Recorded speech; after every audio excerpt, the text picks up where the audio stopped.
वक्त हम मौजूद हैं लकी रानी सर्कस बिडी शाहरा नमान में, मौत के कुएं में, और यहाँ पे कुछ फनकार जो है वो परफॉर्मेंस दे रहे हैं। उनसे कुछ बात करते हैं और पूछते हैं उनकी परफॉर्मेंस के बारे में। अरे आपका जी ठीक ठाक, आप सुनाएं। आपका नाम क्या है? मेरा नाम मैडम लाची।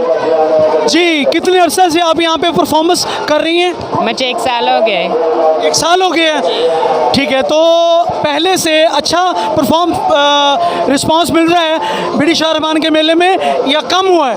बहुत अच्छा, बहुत अच्छे लोग इधर के, बहुत अच्छा है, बहुत अच्छी फीलिंग हो रही है और बहुत प्यारा लग रहा है। प्यारा लग रहा है। कितने अरसे से आप आ रही हैं?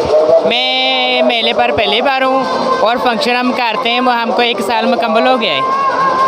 कहाँ की रहने वाली हैं? हम फैसलाबाद से। फैसलाबाद से।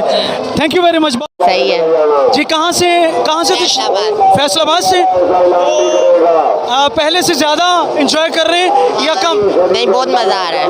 थैंक यू, बहुत शुक्रिया, मेहरबानी।